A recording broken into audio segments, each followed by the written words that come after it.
Tanong, gusto mo ba magkaroon ng buhay na may abundance? Sagot, oo? Okay, makinig ka. Ang tanging paraan para mabuhay ka with abundance, kailangan mo ng abundance mindset. Kasi dalawa ang klaseng mindset. Scarcity mindset, abundance mindset. Siguro tinatanong mo, ano ba ang abundance mindset? Ito, ituturo ko sa inyo. 3 abundance statements na ginagamit ko sa aking buhay plus 5 steps on how to have an abundance mindset. Makinig ka, be very blessed.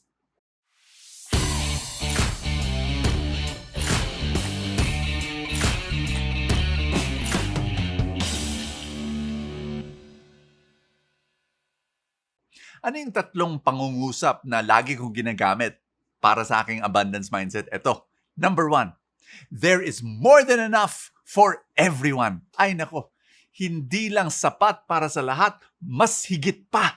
Ano ibig sabihin nun? Kaya importante sa akin yun. Yung hindi ko ilalaban yung bawat piso para sa akin. Hindi. Dapat ibahagi. Dapat i-share. There is more than enough for everyone. Number 2, ako ay pinapalibutan ng blessings.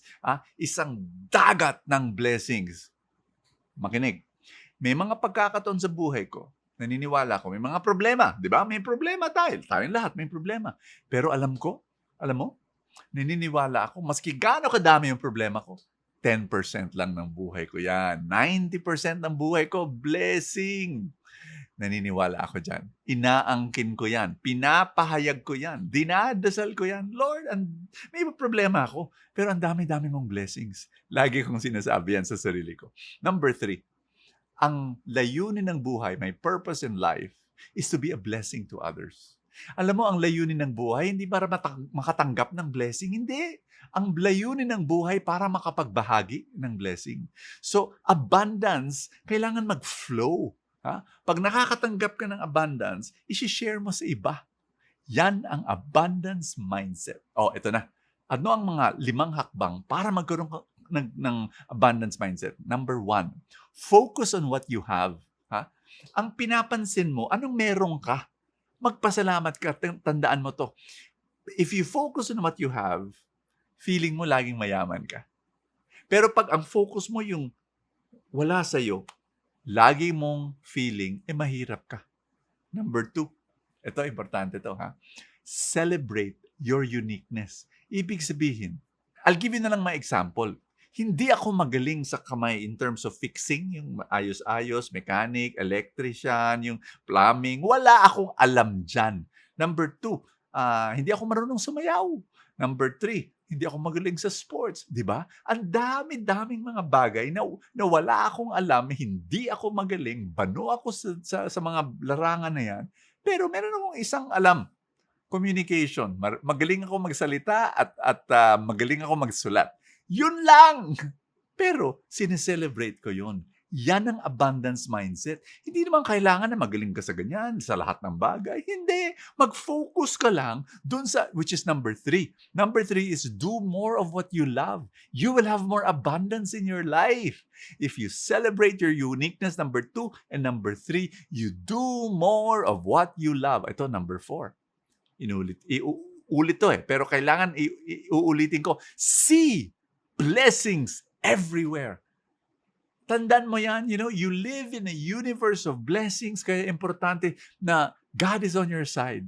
Tandaan mo yan, God is with you, God is on your side. Declare that, believe in that. Here's number 5.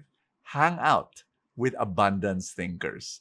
Ibig sabihin, yung mga taong who believe in abundance, be with them, it will rub on to you. Ang ebanghelyo natin, sinabi ni Jesus, the kingdom of God is like a mustard seed. Pag tinanim, tapos tutubo, tapos lalaki, tapos magiging bahay ng mga ibon. And that's the kingdom of God. It grows. When Jesus said, I have come that you might have life and have it with abundance. John 10 verse 10. Anong ibig sabihin ng abundance doon? It means your relationship with God. Yun na yun. Yun yung abundance. Kaya lang, yung relationship mo kay Lord, kailangan umapaw sa lahat ng mga relationships mo. Aapaw dapat sa relationship mo sa misis mo, sa mister mo. Aapaw sa relationship mo sa mga anak mo, sa kaibigan mo, sa magulang mo. Aapaw dapat sa trabaho.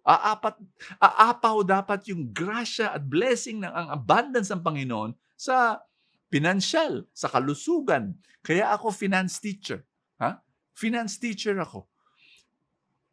Brother Bo, kasi yung abundance, di ba dapat yung kayamanan? Hindi. Hindi equals yun. Maari. It will bless your finances. Maari. But it should really, I really believe that. Hindi pwedeng relationship with God. Tapos yung buong buhay mo ay hindi umaapaw ang abundance ni Lord. Hindi naman pwede, di ba? Dapat yung pamilya mo, yung relationships mo, puno ng pag-ibig. And that's, dito tayo magdadasal. Let's ask the Lord for that blessing. Amen? In the name of the Father, and of the Son, and of the Holy Spirit. Amen. Panginoon, turuan mo kami magkaroon ng abundance mindset. Panginoon, buksan mo yung mga mata namin para makita namin yung blessings mo. In Jesus' name, amen and amen. Praise God in the name of the Father, and of the Son, and of the Holy Spirit. Amen. Meron akong sinulat na financial book. Ang pangalan ay The Abundance Formula. 100, 10, 20, 70. Pinapaliwanag doon ang napaka-simple pero napaka-powerful na concept that will bless your financial life. Look for it in our online store. Nandun sa link yung description. God bless you. I will see you tomorrow.